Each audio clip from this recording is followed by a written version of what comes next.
wanita Al-Mumtahanah ini selepas surah Al-Hasyr, yang dalam surah ini menceritakan tentang perang. Yang ni mari kita fikir dengan serius, walaupun pagi-pagi begini susah benar kita nak berfikir dengan serius barangkali.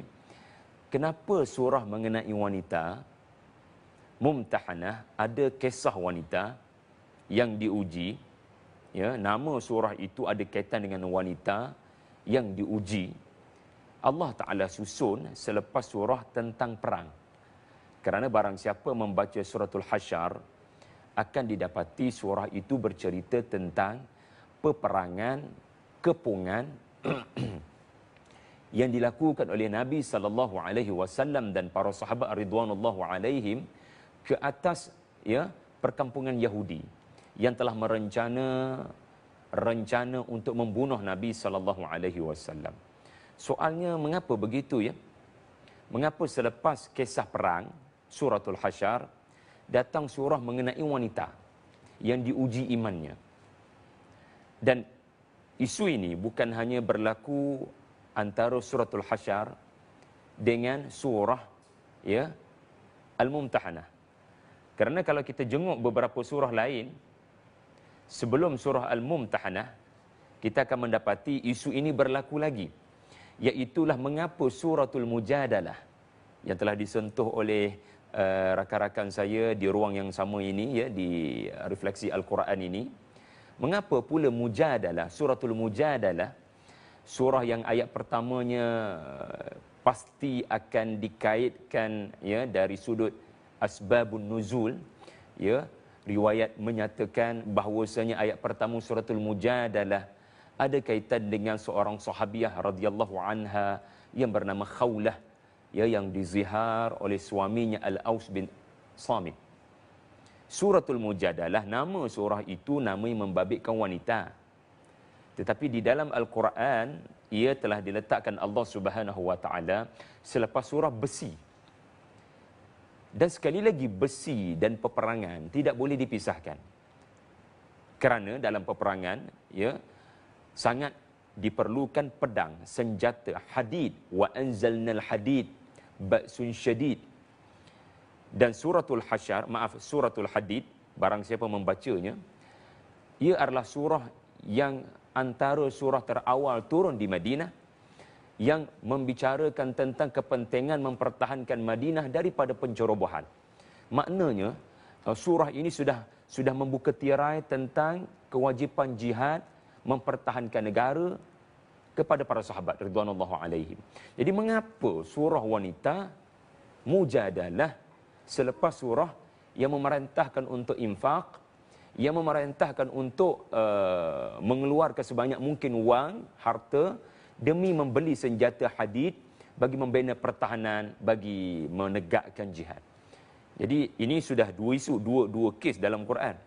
Kita bawa anda lebih awal di Quran itu sendiri, di awal Quran itu sendiri, anda pasti membaca suratul Baqarah. Dalam suratul Baqarah, khususnya dalam juzuk yang kedua, kita diberitahu hukum hakam rukun Islam yang 5 dinyatakan dalam juzuk 2 suratul Baqarah. Ya, syahadahnya, salat fardunya, zakatnya, maafkan saya, puasa Ramadannya, haji umrahnya. Dan Allah sebut pula tentang kefarduan jihad, kutiba alaikumul qital. Jadi anda akan dapati dalam suratul Baqarah ada cerita pasal perang, kewajipan mempertahankan negara dengan jihad. Tiba-tiba ketika asyik kita diberitahu tentang kefarduan jihad mempertahankan negara, ada cerita wanita dalam ayat-ayat qital. Ada cerita tentang hukum hakam wanita, perkahwinan, pernikahan, penyusuan, wanita yang diceraikan, anak-anak yatim perempuan. Kemudian ayat itu menyambung semula bicara tentang jihad, ya, seperti kisah Banu Israel yang takut kepada mati lalu mereka meninggalkan perkampungan mereka beramai-ramai. Ya. Jadi ini satu perkara yang menarik yang menjadi bahan bagi orientalis yang kita kena boleh jawab sebagaimana dijawab oleh ulama-ulama besar kita, almarhum Profesor Abdullah Dras ketika ditohmah suratul Baqarah ini, elok-elok cerita pasal perang, tiba-tiba dia cerita perempuan, cerita wanita, cerita ibu, cerita anak perempuan dalam cerita pasal perang. Kenapa tak chapter elok-elok Quran ni? Kalau nak cerita pasal perempuan, cerita dalam suratul Nisa. Ni kenapa pergi cerita dalam suratul Baqarah? Cerita pula dalam ayat-ayat yang menceritakan tentang perang. Jadi sekali lagi isunya adalah mengapa ayat-ayat perang tiba-tiba ada pula ayat-ayat mengenai wanita. An-Nisa pun begitu, tuan-tuan. Surah wanita, suratul Nisa bukan hanya cerita pasal wanita. Baca sampai habis. Lalu kita akan mendapati, kita akan terkejut. Dalam suratul Nisa juga ada cerita pasal perang, jihad, mempertahankan negara. Jadi isu ini mesti diselesaikan. Jadi untuk kita jelas tentang hikmah Allah meletakkan surah-surah Al-Quran tentang wanita, khususnya yang ketara sangat dalam juzuk 28 ini selepas surah-surah yang membicarakan tentang perang. Jawapannya adalah, pertama sekali, ya dua jawapan. Pertama sekali yang diungkapkan oleh almarhum Profesor Abdullah Dras dalam An-Naba'ul Azim ketika menghuraikan Al-Baqarah, kenapa dalam surah pasal perang ada cerita perempuan. Orang-orang yang melakukan tadabbur, lalu mereka akan menemui kaitan ini dan susunan surah. Dan bila mereka kaji dengan mendalam, dengan ilmu, dengan disiplin, mereka menemui sesuatu yang subhanallah, itulah yang antara perkara yang kita abaikan. Antara apa yang kita abaikan adalah kekadang kita semangat nak berperang. Kita semangat nak berjihad. Kita nak mati syahid, insya-Allah. Kita mengutamakan orang lain berbanding diri kita sendiri. Tetapi perlu disoal. Perlu disoal. Semangat-semangat satu perkara, tetapi anak bini bagaimana? Kerana kata Abdullah Dras rahimahullah, seorang komander yang bijak dalam ma'rakah, dalam peperangan, dia akan memberikan ucapan dan pidato menjelang peperangan. Sebelum kalian pergi ke medan tempur, apa yang kalian telah tinggalkan kepada isteri dan anak-anak kalian? Jangan pergi ke medan tempur kalau kalian tidak memberikan nafkah kepada isteri dan anak-anak kalian. Barangkali kalian akan pergi ke medan tempur, kalian akan mati. Apa jadi pada mereka nanti? Nak bagi makan pasir. Jadi pastikan anda orang yang benar-benar layak ke medan tempur, dalam erti kata telah memberikan nafkah. Sudah dipersiapkan kepada isteri, anak-anak nafkah. Kerana pemergianmu ke medan tempur bukan sehari dua. Kalaupun tidak mati syahid, insya-Allah, kamu akan pergi berbulan-bulan barangkali. Jadi apa jadi kepada isteri dan anak-anak? Maka sekiranya tak ada duit untuk memberikan nafkah kepada isteri dan anak-anak wanita di dalam rumah anda, maka digugurkan kefarduan berkenaan. Sebagaimana kalau kita baca di dalam ayat-ayat Al-Quran, memang antara perkara yang diberi keperhatian oleh syarak adalah hutang dah selesai belum? Kan? Nafkah dah buat belum kepada anak bini semua? Jadi ini hikmah. Allah Ta'ala berbicara pasal perang, tiba-tiba menyentuh isu rumah tangga, menyentuh nafkah isteri, anak-anak.